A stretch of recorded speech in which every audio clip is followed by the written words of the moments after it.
Good evening, and you are welcome to another exclusive interview powered by Newsband Television. Now, today we are going to be discussing assessing Igbo strategy towards the 2023 election. And as our guest, we have the convener, Igbo Social Cultural Organization, Dr. Lomefo. Dr. Mefo, thank you so much for coming. Thank you. Thank you for hosting me. We are also expecting another guest, but when he comes, I'm going to do the introduction. Now, let's just start with you, Dr. Mefo. What is your take on the Southeast readiness for the 2023 elections?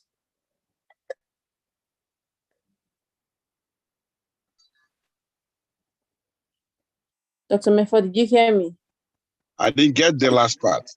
Okay, I said, what is your take on the Southeast readiness for the 2023 You have gone off again.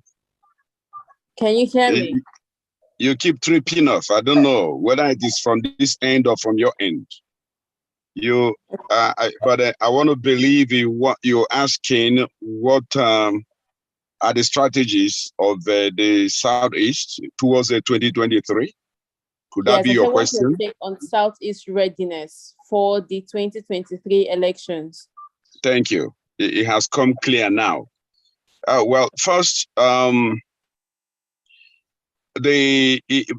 introduction as a Igbo convener is not completely how do I put it now? I am a co-convener, and I must give credit to the others who betted the dream with me. So it's not a sole dream. There are others who did. Distinguished Senator Ivan Yoba was actually the one that hosted the meeting where Igbo was betted. And there are other distinguished Igboists like Jude Ndukwe, Chidi Omeje, and one or two others.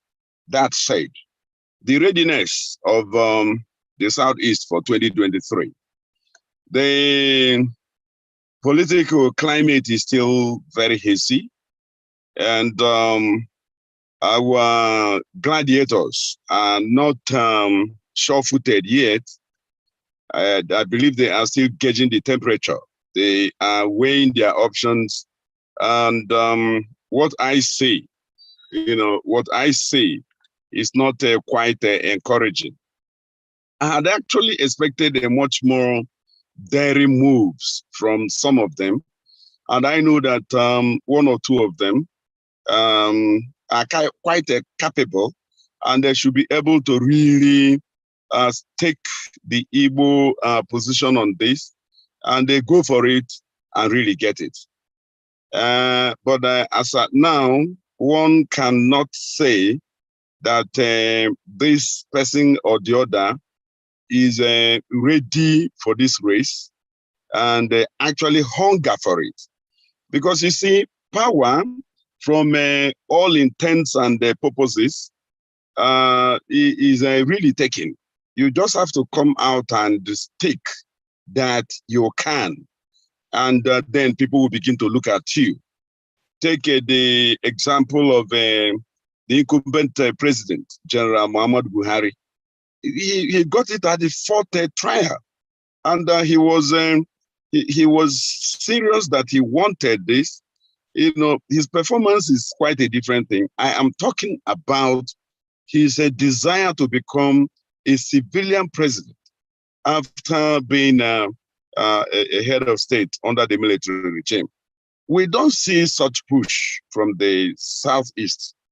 I can't see. I've looked around. I haven't seen, and I know that we have quite a good number of Igbo men and women who are quite capable, fairly prepared players at both a national and international stage who can actually deliver, well above average, if not a first-class presidency for Nigeria.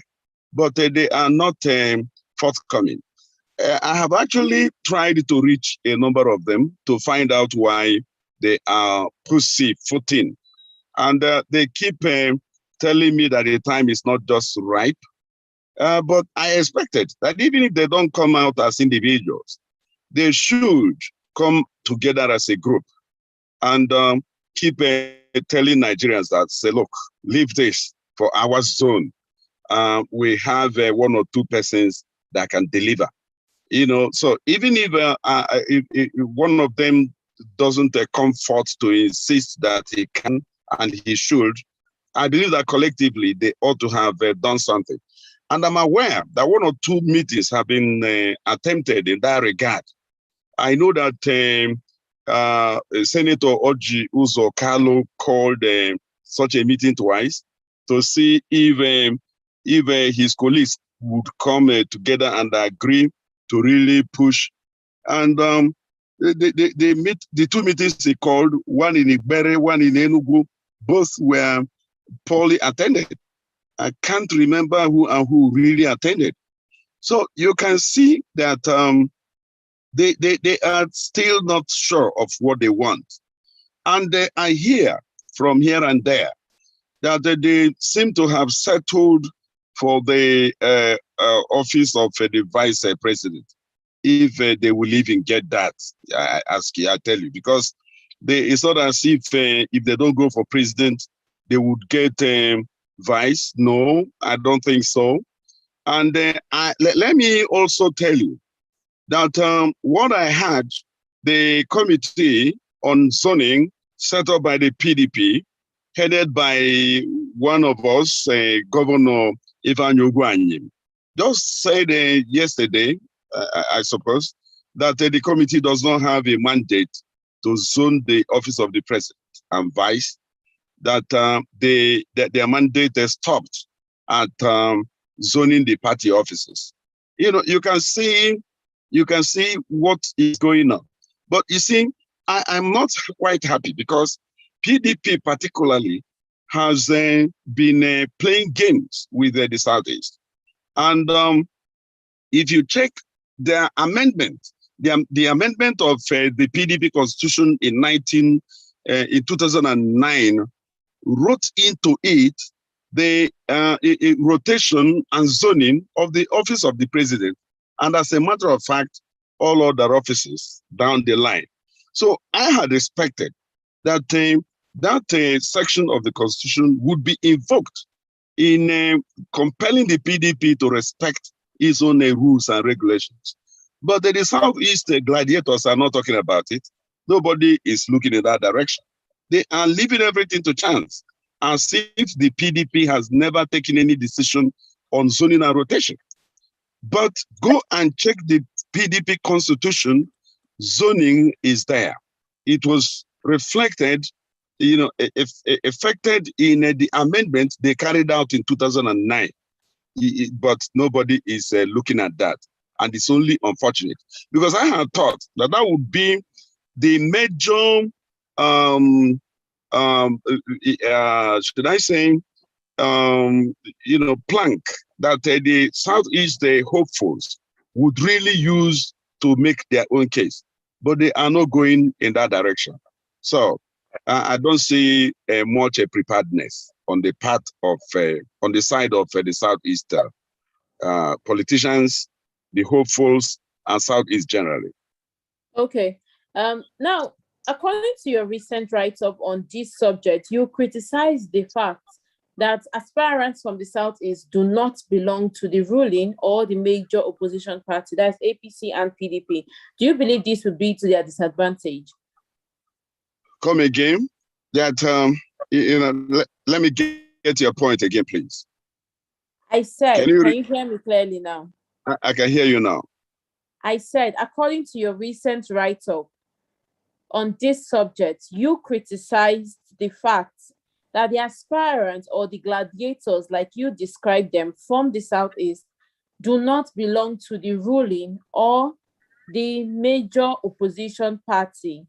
Do you believe this will be to their disadvantage, considering the political reality we have on ground, where people are agitating for a third force? Did you hear me? Yes, I got you. I think I got you.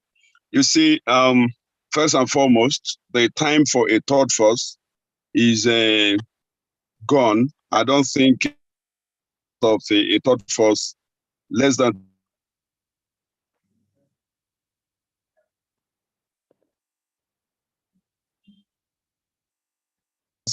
of the all progressives, Congress, APC. They started 3 to 4 years down the line, bringing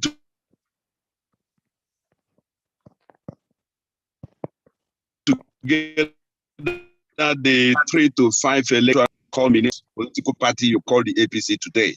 Now they have practically 1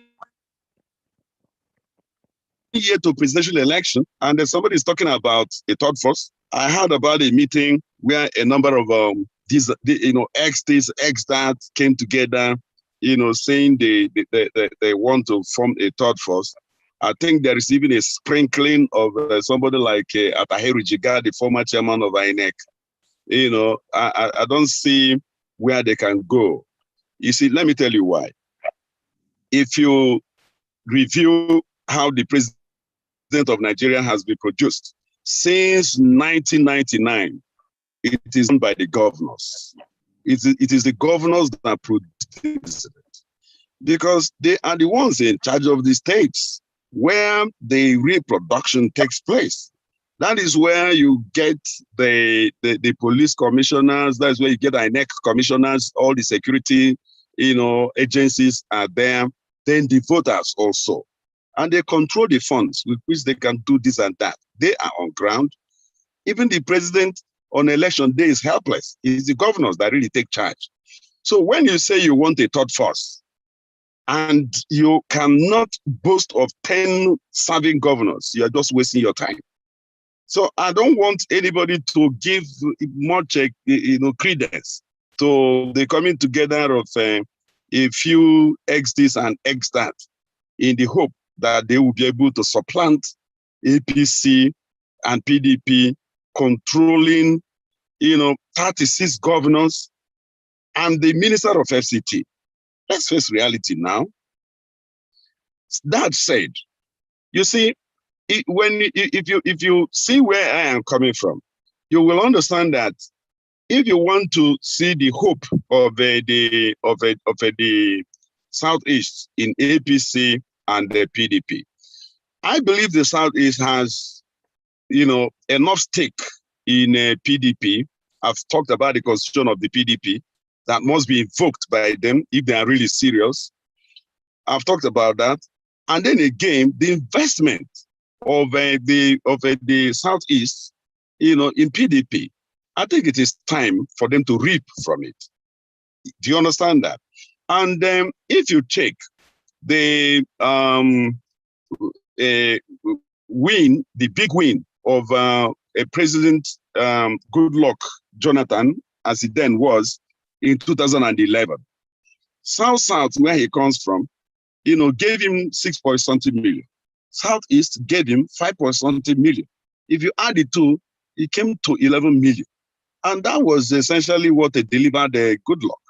In other words, any argument that it is the North that will give a PDP the presidency is not supported by statistics and history, because I just gave an instance. So whoever is going in that direction should also be prepared to lose these block votes, because the Southeast certainly will, protest their exclusion from this, because they've made enough investments. The Southeast, don't forget, supported the emergence of Olusegun Obasanjo as president of Nigeria, even when the Yorubas turned their backs on him. The Southeast stood behind him, made sure he became president. The same thing happened with Yaradua. The Southeast stood behind Yaradua and made sure he became president. The Southeast stood behind a very Goodluck Jonathan and made sure he became president. So why shouldn't the Southwest and South stand behind the Southeast to produce the president? I know I may be sounding a bit sentimental, but I think that one good turn deserves another. If this fails, two things will happen inevitably, inescapably. Two things will happen. The Southeast will protest, apathy will set in, many of them wouldn't vote at all. Those would vote against the PDP. I'm just telling you, that is what is going to happen. And it is justifiable if they do so. So if they go on ahead and believe that Atiku Abubakar will give them president, that Bukola Saraki will give them president, Tambuwa will give them president, and of course, more lately, Bala Mohammed of Bauchi would give them president. Yes, these four men are eminently qualified. They can actually make good president for Nigeria. But as an Igbo man, I still believe that it is the Southeast that should go. And these people I have mentioned should be able to understand that, in fact, even Atiku should know that the impressive showing he had at the polls in 2029 was moderated, mustered by the Southeast and South-South. So why shouldn't Atiku back the Southeast candidate? He should. He has to. Morality demands that he does that.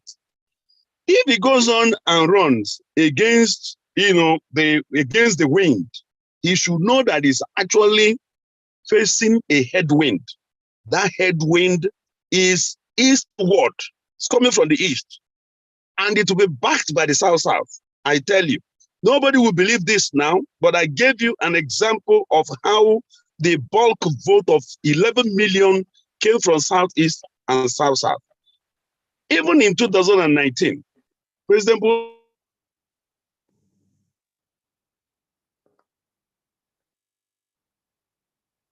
Buhari won the election by 50%, put together 11 million votes and put it in one direction. You can be sure what will happen to that, to the opposite.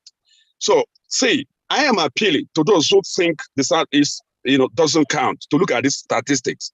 The facts are there, and figures don't lie. They can check and see that the home of PDP since 1999 has been the Southeast and the South-South. South-South has gone. They have produced the president of Nigeria in the person of a Dr. Goodluck Jonathan. It is the time for the Southeast to take the shot. They have done enough in terms of, showing fidelity, showing loyalty, contributing to the party, stabilizing it, contributing in all ramifications. So why is the Southeast being denied again? And people believe that they will always vote the PDP no matter what. It is not true. Okay, you mentioned something that I just want you to expatiate on. You said that according to the nature of our democracy, governors are saddled with the influence during presidential elections. Now, yes, that's my position. With the southeastern states just having 5 states, don't you think we are at a disadvantage come 2023? And how do you think we can overcome this particular challenge? You see, no zone the president. You need certain constellation of forces to come together to a zone that produces the presidential candidate really ready to go. I believe that if we are giving the presidential ticket of any of the political parties, South-South is very, very likely to vote to follow the Southeast because we have supported them. They have no reason not to support the Southeast, and they have said this openly. Okay, now let me just interject here, Dr. Mefo. Even if South-South supports the Southeast, do you think they stand a fighting chance against other regions? Did you hear me? Listen, I can hear you, and that is the picture I'm trying to paint for you. I am that Southeast is not alone. Southeast cannot work alone in this enterprise of going for the office of the president of Nigeria. Southeast is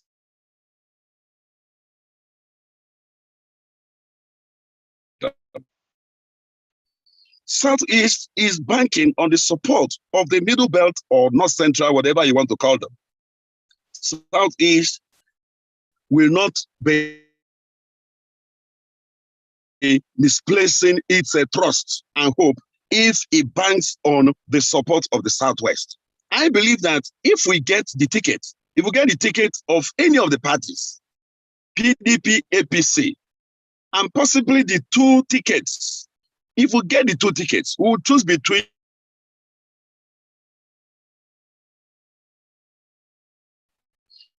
and let me tell you, the Igbos will vote in one direction. That's the truth. And whoever is calculating on the Igbo vote must know that the preponderance of our vote in one direction. It has always been like that. Ever. Right from the days of Nnamdi Azikiwe, our vote 70 to 80% go in one direction.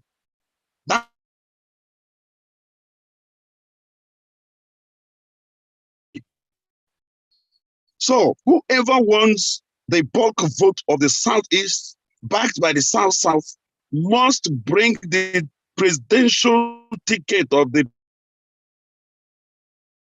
party to our place. Now, if you have the four zones, working together, the entire South and North Central or Middle Belt, whatever you call them, working together, 4 zones out of 6 will produce the president of Nigeria. You know why? You see, if you check the 1999 Constitution, it tells you that for a president of Nigeria to emerge, 24 states will have to vote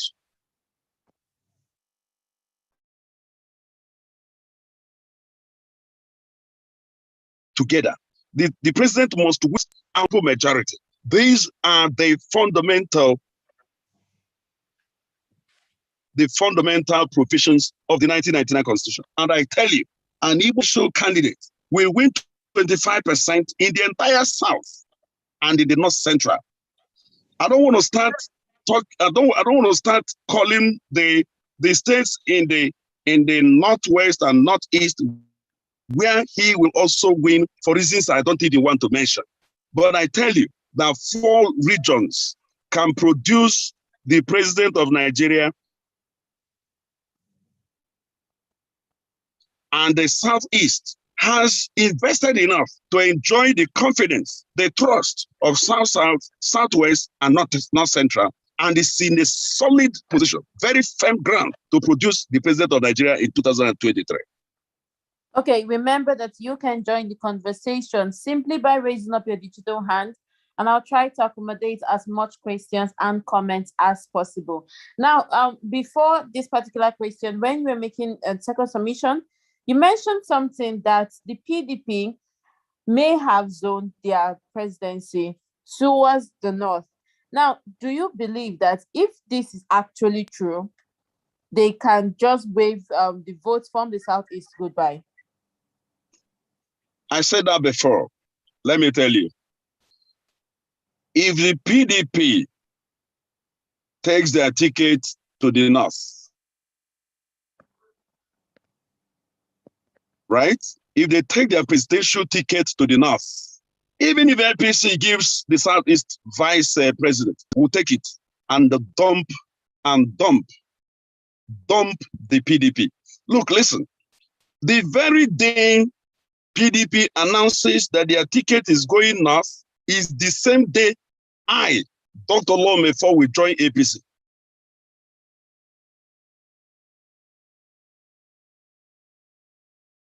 In protest. That's the truth.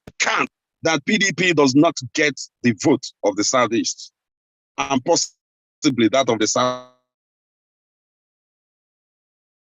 We will do everything humanly possible to deny them that. because they, you see, they argue. I have had this a weak argument that, you see, the party has to worry about where they can, who can help them win, who can help them win the presidential election. And I want to know why, a nationalist of Igbo extraction cannot win the presidential election. I've already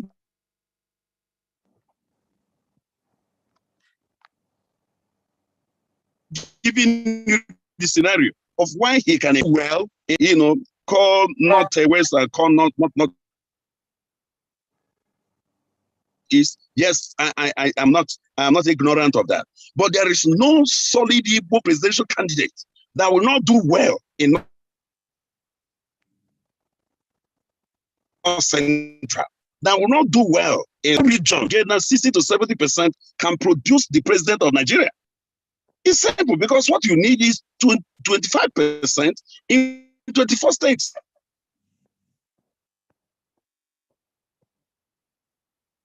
And the simple majority also can be guaranteed by the fact that, look, let me tell you. You see, maybe you don't know, statistically, the Igbos living in the north are up to 10 million. That's a fact. And over 30% of them are registered voters. 30 to 40, possibly 50% are registered voters. Igbos living in the southwest are more than 5 million. 2 to 3 million of them are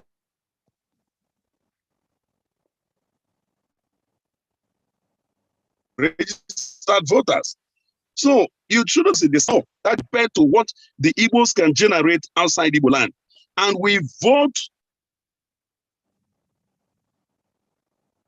what I say, if you want, call it herd mentality. We don't owe anybody apologies about that. We don't want you, we don't want you. We vote for who we want. And damn the consequences. We're very confident of what we want. We have the courage of our conviction to stand by, on what we want and prove it a logical conclusion. We believe that we can give Nigeria a first-class presidency. We can solve the problem of this country. Our problem in Nigeria, just two things: security and development. Igbos are project people. We are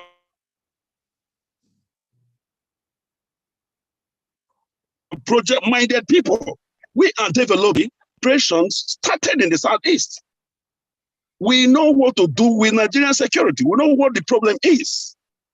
We can deliver this country from the present problems we are facing. So who deliver is only indulging in what I call an emotional blackmail. And let me also add one thing quickly. You see, somebody has said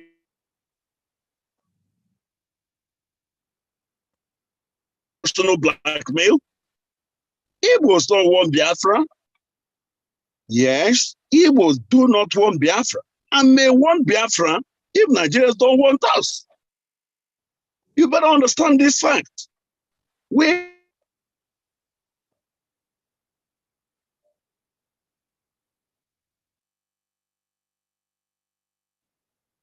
about the school of the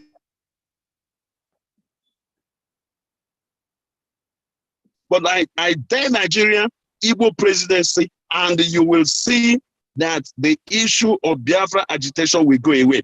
Because the reason why the IPOB is agitating is because the Igbos are no longer in Nigeria in any way. That's the issue here now. So why don't you address the reason for their agitation and see whether or not they will not embrace Nigeria again? They will. The Igbos are not going away from Nigeria unless we are pushed out. If we are pushed out of Nigeria, my dear, I assure you, we will make a nation of Biafra in less than 10 years.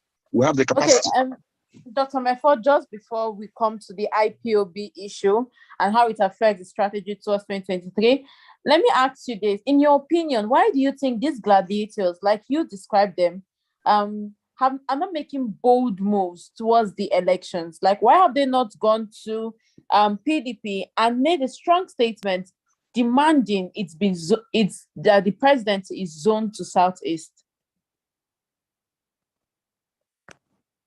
Dr. Mefo, did you get my Come question? again? Why they haven't made a statement like that? Yes. Why are they not making these bold moves that they should be making? I believe that they are not making the bold moves, insisting that one of them can become president of Nigeria because of the fact that they believe it may be a waste of time and waste of resources. You know, since after the war, there has been systematic marginalization of the Southeast, the marginalization of the Igbos in the scheme of things in Nigeria is systematic, is structural, it is even constitutional. We are the only zone in the country that has only 5 states. Others have 6, 7. Even North Central has 7 states, because if you consider the fact that for the production of the president, FCT is treated as a state, you will see that even the North Central has 7 states. We have only 5. That's marginalization. If you look around, we are not involved in scheme of things. So if you want somebody to be confident about issues of this nature, he would have to look at his past. He wants to see what is the situation.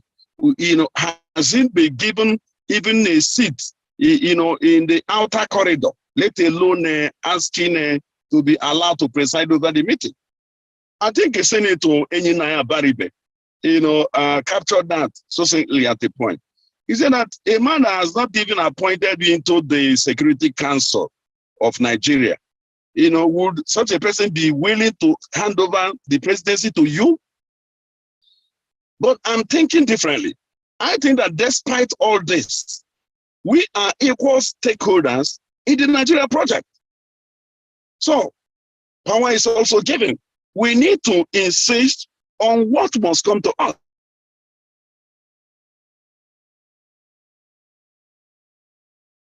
Including the office of the president of FEFA, and we should be bold enough to embrace the options that are available and go for it. The Igbos in PDP particularly have every reason to insist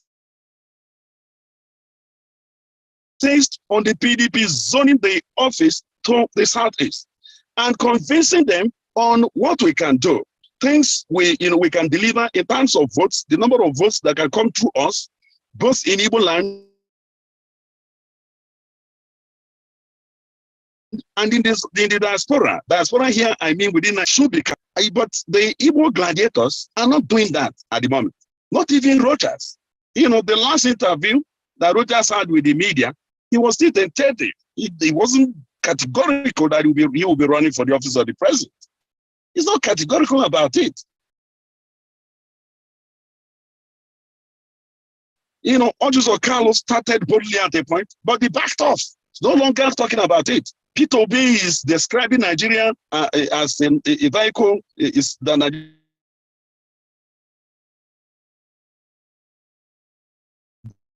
driving it, but to fix it first. Who is he expecting will fix Nigeria for him? That's the job of a presidential material. You should be able to offer solutions because he is one. He's a presidential hopeful and is one of the individuals actually emboldened some of us to believe that the Igbos can go for this. So why should somebody like Peter Obi not throw his heart in the ring and insist that he can? He is a business guru. That means he can solve Nigerian economic problems. The other aspect that has to do with the politics, security, and others, I'm sure that technical, support can help you solve that if he gets the proper hands that are all over Nigeria to man sensitive positions and get some of these problems solved within a 6 months and 1 year, at most 2 years. But he's not talking about that. Peter B is saying that nobody should be talking about presidency now. So what should we be talking about? Talking about headsmen? Is he really talking about headsmen? Talking about bandits and Boko Haram? Is he talking about bandits and Boko Haram? I haven't seen him go anywhere. Has he gone to the north to commiserate with them? So what does he want us to be talking about now? So when you say that we are not really, coming to the party, I agree with you. Our gladiators are still not sure that this is not a waste of time and waste of resources. But I believe that a leader should throw his heart in the ring against any result. That is why I love somebody like Wike. Wike doesn't give a damn. He follows the things to their logic, regardless of who's. That's my kind of person. That is what I would do. If I am visible enough, I would have gone for Nigerian president. And I know that I will deliver. I will make an excellent president, a president that will transform Nigeria. And I tell you, we have more than 20 others who are more than 1,000 times more qualified than myself. So what are they waiting for? We have to smoke them one way or another. So remember that you can join the conversation simply by raising up your digital hand, and I'll try to accommodate as much questions and comments as possible. Now, just before I allow the participants to start making their own submissions, let me just ask you this. You mentioned briefly about the IPOB situation. How do you think this would affect the Igbo strategy towards 2023? I didn't get that part. I said, can you hear me? Yeah, you're coming now. I said the IPOB situation in the Southeast, how do you think this would affect Igbo's presidency, or rather the strategy towards 2023? I don't know why it should. IPOB is a factor in Igbo land, no doubt, but they don't constitute the Igbos. They are a section of the Igbos, and they mirror the Igbo anger against our animals, against our marginalization, exclusion from the scheme of things. But that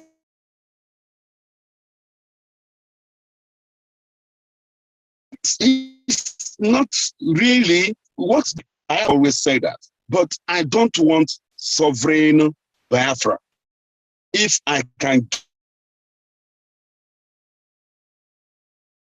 get, federalism restored in Nigeria, I believe it's a better deal for me as an Igbo man, a better deal for the Igbos.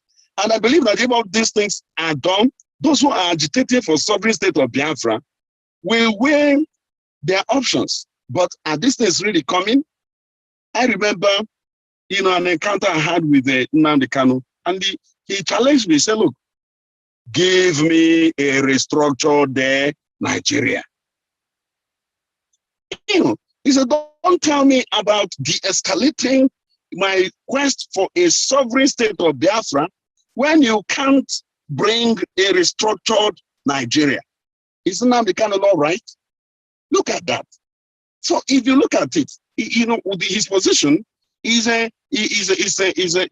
clear, because he said that the only way we can make sense to him is to bring a restructured Nigeria.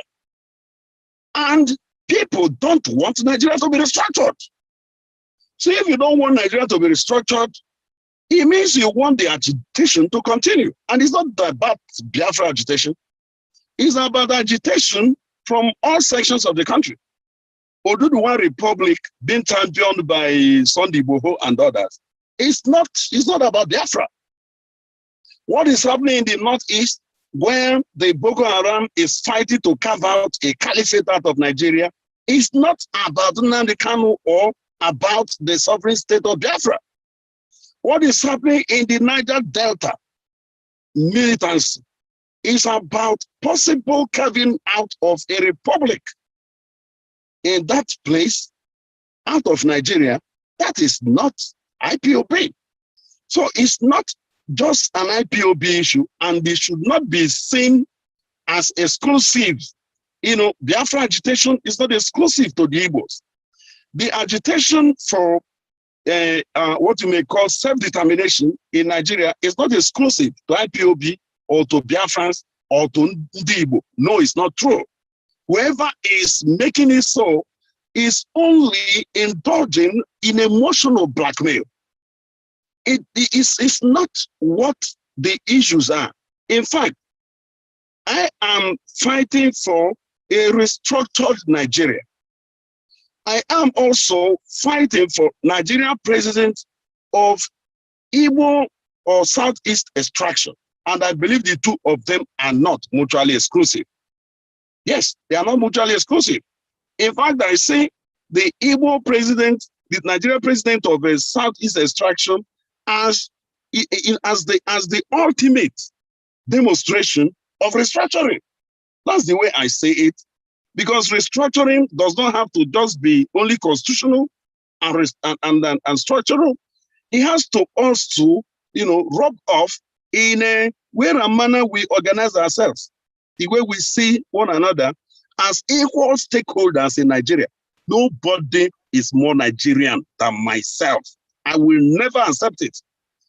If I have to be forced to accept that I am less Nigerian than any other person in Nigeria, I will have no choice other than to opt out of the country. That's the truth. Even individuals can renounce a country's citizenship and live somewhere else. You know that. So becoming remaining the citizen of Nigeria is not actually by force. The sections of Nigeria saying they want self-determination, they are remaining in Nigeria. It's also not by force.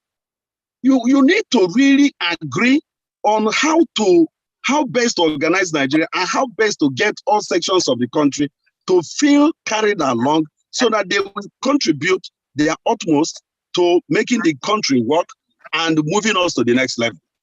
Okay, so, thank you so much, Dr. Mefo. We are almost out of time. Just okay. One last line. Just all one. Right. Let me make just this last statement. So, if anybody is telling you that agitation for sovereign state of Biafra should affect the quest for Nigerian president of Igbo or Southeast extraction, the person is not being sincere. I want to ask such a person, did the Boko Haram terrorism stop President Muhammad Buhari or Yar'Adua from becoming the president of Nigeria? Did the Niger Delta militancy stop Goodluck Jonathan from becoming the president of Nigeria? I want to know whether the quest for Yoruba or Oduduwa Republic stopped Obasanjo from becoming the president of Nigeria, or Professor Yemi Osibajo from becoming the vice president of Nigeria, or stopping Tinubu from aspiring to become president of Nigeria. Why should that of the Igbos be different? It's unacceptable. It is unacceptable. In fact, if they want to stop Biafra agitation, give us the presidency. If you do that, I guarantee that we will get things back to normal. I assure you of this. But if they think we don't count for anything, no problem. I wish them luck. Okay, let us take the first participant, Mr. Daniel Enumba. I can see your hand up.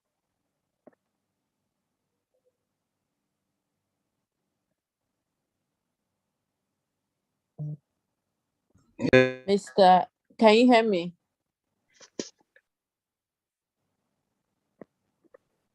News band, if you can hear me. Okay, please go ahead. Dr. Lame, for the theme of this conversation is assessing the Igbo strategy for the 2023 presidential election. So my question is, before we do the assessment, there must first be a strategy. So if the Igbos have been shouting for the past 5 years or eons of years that Nigeria must zone the presidency to the Igbos, what is the Igbo strategy for capturing the 2023 presidency?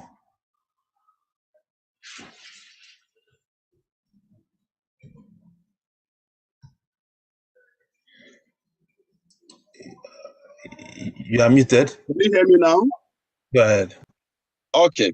I see no clear strategy. let us face reality. I see no clear strategy, but I have reached out to a number of gladiators, and they told me, I reached out to a number of gladiators, Igbo gladiators, and they told me that a lot of work is going on behind the scene.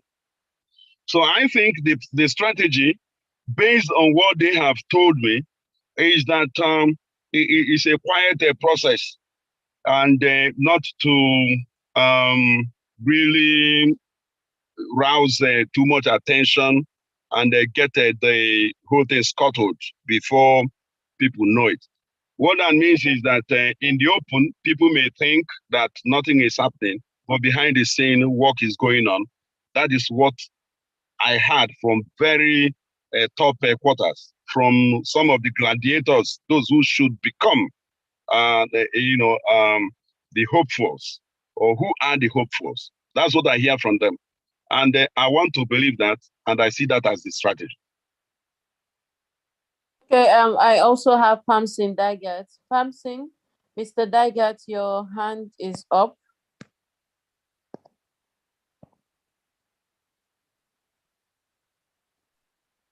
Okay, I hope you are hearing me. Yes, we can. Please go ahead. Okay. I think Dr. Mefo have already laid the background very correctly. There is no doubt, and there is no gainsaying on the capacity of the Igbo man to rule this country and deliver on good governance. It's not in doubt.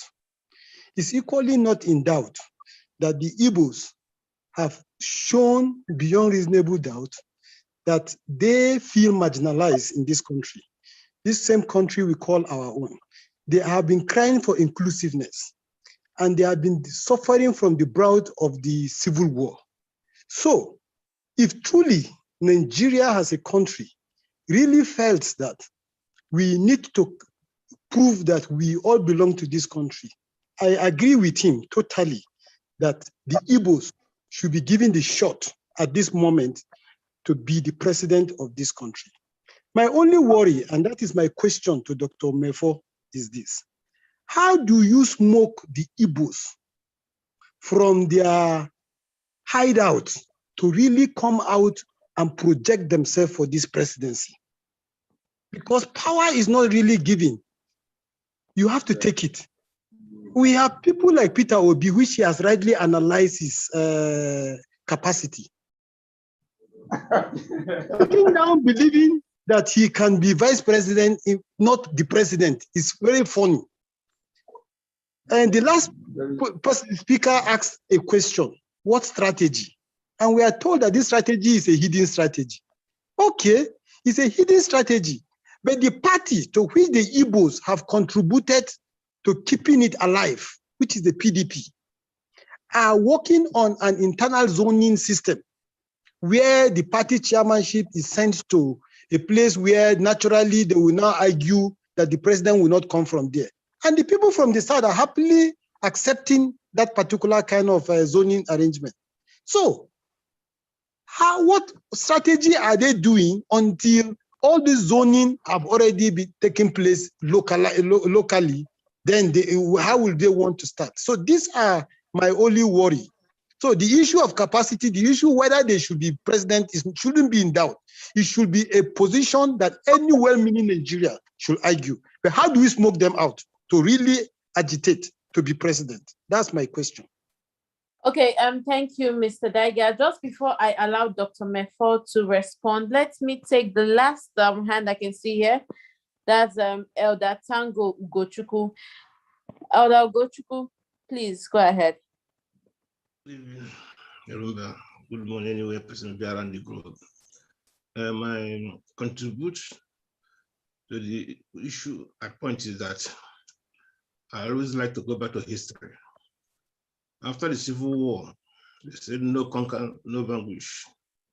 That we get on, that everything is okay, but nobody won, nobody lose. That is no conquer, no vanquish. But we the Igbos have, so we have been at the receiving end of all this. Even some of us who later think everything is okay, later join the army too, experience the same situation before we pull out. So even if Peter B is right on what he's saying, Peter B have seen the insider and know that even if you give Igbo man, which is the situation of Nigeria today, if you dash Igbo man the presidency, he cannot do any magic in Nigerian situation. This is what Peter B is dodging. Coming to our Biafra issue, anything at all. The last speaker has said it all, that there's a reason for that. If the situation works, if the system works, nobody's a mad person to be complaining. In a situation that is nothing work, no good road, no good opportunity for the people, the common basic thing government will do, they don't do it. Since last year, all the governors have been, even this year, they started saving money for governor election, presidential election. Some governors are even owing their workers, owing teachers, owing salary in order to save money for election. Is it the system will continue?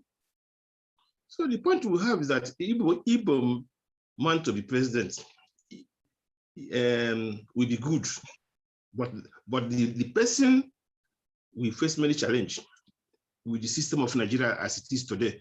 This is what Peter B is dodging. Thank you. Thank you so much. Let us let our guest respond to that. Dr. Mefo. Yeah. The first speaker, he agreed, and I thank him, that the Igbos have the capacity. He repeated the question asked by Dan, what is the strategy?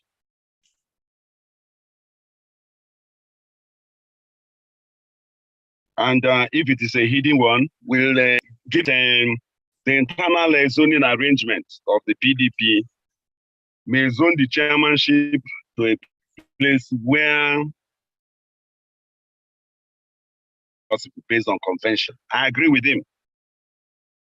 You see, to be honest, once the Ugwani is in zoning committee zones the chairmanship of the PDP to anywhere in the South, the Igbos can no longer get the presidential ticket. That is the convention. Because the convention has always been from the South. That has been it. So if the Ugwani committee zones the chairmanship to South, it's over for us. We will now be scrambling to get a VP. Now, we have been shouting, we have been reaching out because we know one or two of them that wouldn't mind taking up the office of the office of the chairman of the PDP. The most we can do is to ensure that that the chairmanship of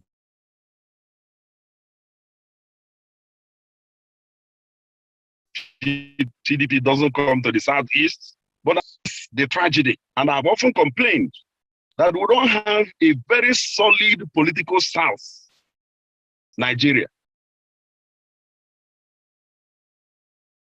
So as we speak now, somebody from Southwest may take the office of the chairman of the PDP, and that will put paid to our aspiration to produce the president of Nigeria. Because the PDP will not zone both their chairmanship and the presidential tickets to the South. No, they will not do that. So I am using this forum to further what we have often been saying. If the South really love itself, they must reject any Greek gift in form of the chairmanship of the PDP or that of even that of the APC. They mustn't accept it. Because it is even better that the presidential ticket is zoned to any other place in the South than be retained in the North. Because that will mean that the presidency will be retained in the North for another 16 years. That will not be fair. That's said. The second question from my friend that was trying to hazard a guess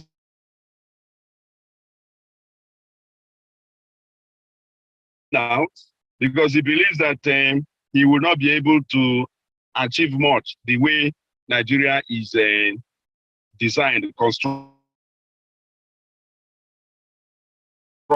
and structured. Come, my brother, who do you expect to restructure Nigeria for you? Nigeria cannot be restructured without the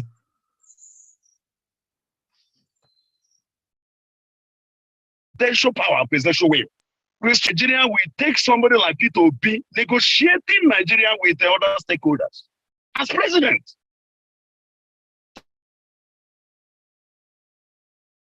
That is the point we're making. You don't stay away hoping Nigeria will be structured.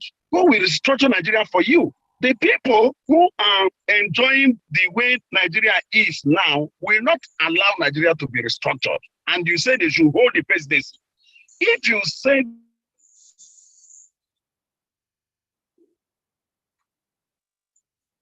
they should hold the presidency, you there should not be restrained the way it is.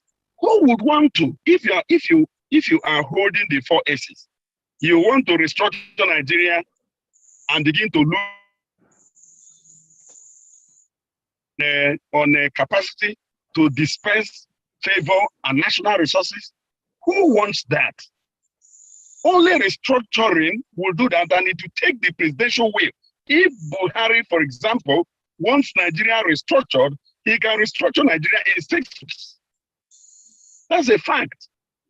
He can restructure Nigeria in 6 months, but he doesn't want, because the way Nigeria is at the moment favors him and his people.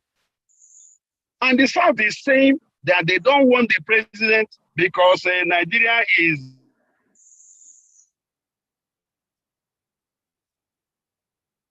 too bad, and the person that comes here is the task. The task of a leader is to solve problems. We need creativity. We need people capacity to change things. We need bridge builders. We need evils who are, who have lion hearts to renegotiate Nigeria. It's not a matter of using to really move around. You need to bring in stakeholders, bring in all the zones, and let us know what is possible.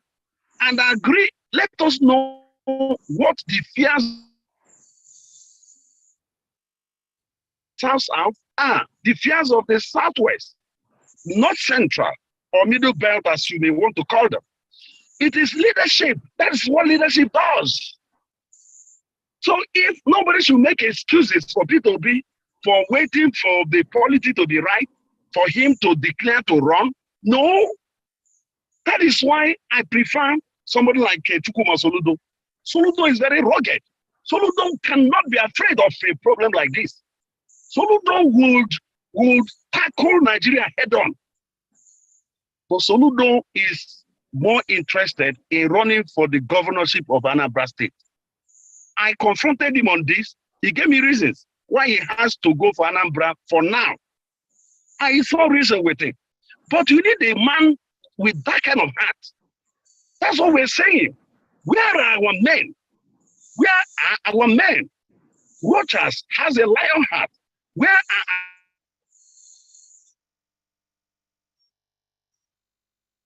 this is the time for men to in fact, I think it was Godard, that a poet, that prayed and said, God, give us men. We need men to rise now. We need men that should be able to take care of the problems of Nigeria.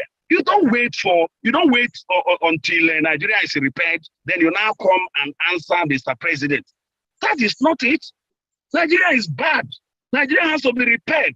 Nigeria needs somebody who can repair it. Nigeria needs statesman. Nigeria needs a patriot. Nigeria needs a project-minded person. Nigeria needs somebody who should be able to build a bridge across South and North, across all the regions. We need somebody who the youth can connect with. We need somebody who can offer us new hope. We need people who can make us to become part of the respected community of the world. That's what we need at the moment. We don't need people who want to just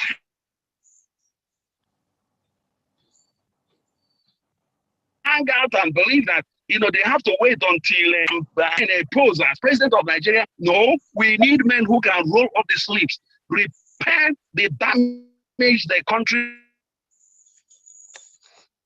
The fractured wounds, we have to be bound. We need to heal. We need balm. We need people who can offer succor, people who can embrace.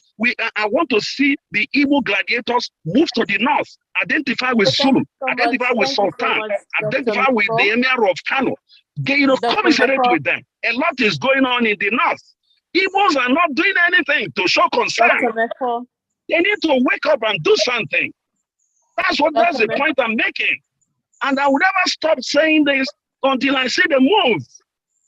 All right. Thank you so much, Dr. Mefo. Let us call the last participant and we will round up the program. Mr. Hygienus Anedo. Mr. Hygienus. Yeah, good evening, everyone. Thank you, Dr. Mefo, and all the participants that have spoken. I hope I'm loud and clear. So, yes, go ahead. One of the things I thought from all the discussion here is about the strategy. And I think Dr. Mefo has said a lot of things that are really the factors that are affecting Igbo quest for presidency. And one of the speakers has said here that in politics, is a question of taking, not under sympathy. And I see my people, the Igbo people, as trying to whip up some sentiments under sympathy, the issue of marginalization and the rest of them. Our people used to say that na anes nono marama wepwairo, which means you have to, keep your house first in order before going outside.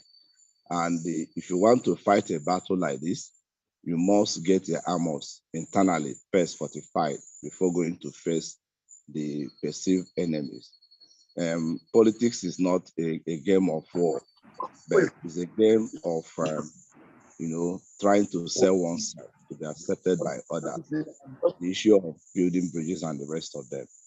So I think the major thing that is affecting us and all these gladiators we are talking about now is that we are not united.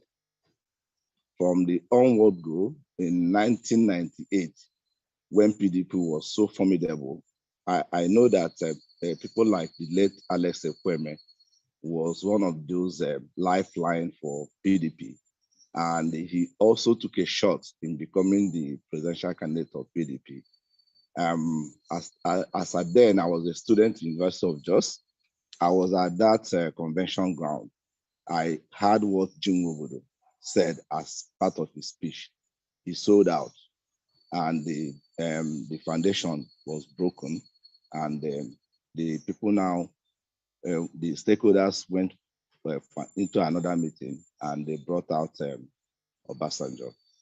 Now, I was thinking that before now, since after 2015 election, Igbos would have gathered themselves together and begin to fashion out the way they can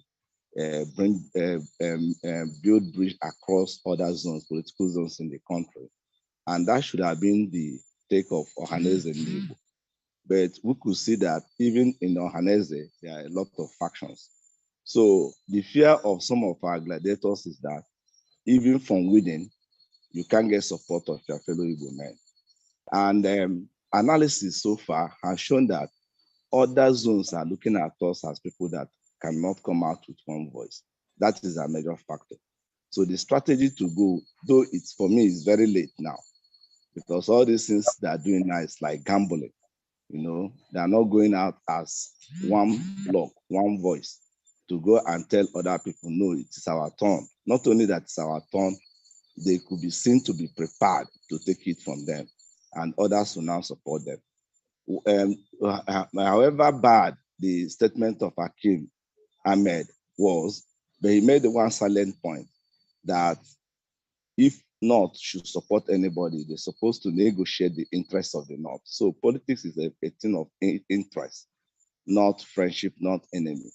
So for me, the first strategy is that we should go back to drawing board and look at a group or organization that can first begin to move. Our people also say that the king does not speak for himself. That is the yes, the gladiators are there. They may have the resources, they may have the determination, but they don't have that block support for an individual or even within the group. They can be called together and receive out who can really represent us across the country. Thank you so much, sir. Yeah. So thank you. Let us listen to our guest make his last submission before we round up. Dr. Mefo. Yeah, I'm here. Okay, so you can just react to what he has said, and then once more, I thank you. I thank you for hosting me. And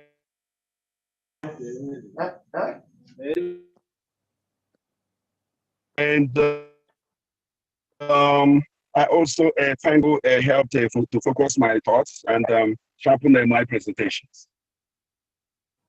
My last line is this. You see, Nigeria is a beautiful project, but we have a section that believes that the country belongs to them. That born to rule mentality must stop if Nigeria has to make any move, any progress. You see, you cannot be trying a method and the method is not delivering result and you insist on it. It's wrong. And there is even a bigger problem. Those who believe that the Igbos will be happy playing, second hand citizen rule, second fiddle, even to the point that we are even becoming a fiddle-less, if there is a word like that. Those who believe that Igbos will be happy doing that are mistaken. Igbos, by their very nature, are Republicans.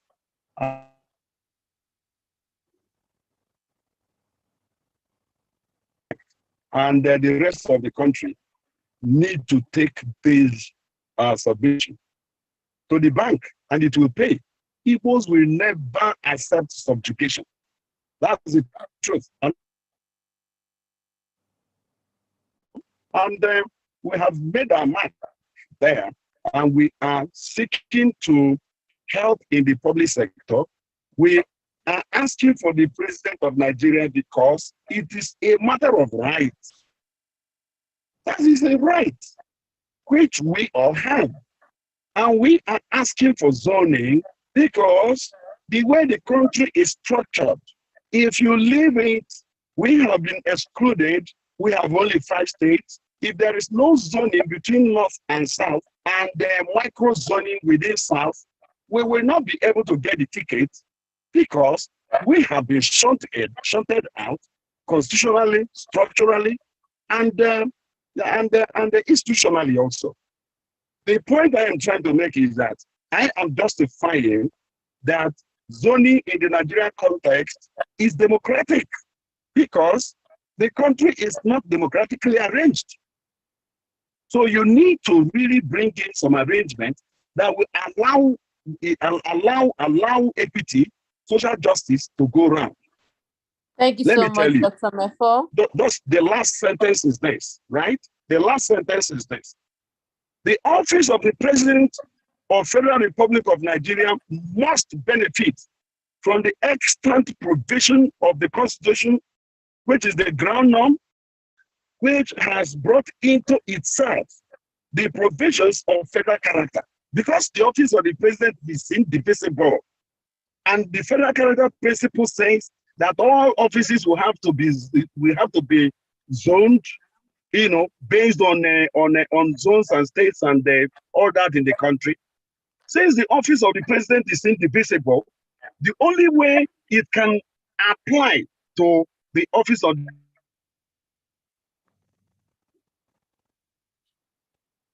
between the zones and through micro zoning within north and south also. This is for hosting me. Thank you so much, Dr. Mefo. We have the pleasure is mine. And that's as much as we can take on today's exclusive interview. We have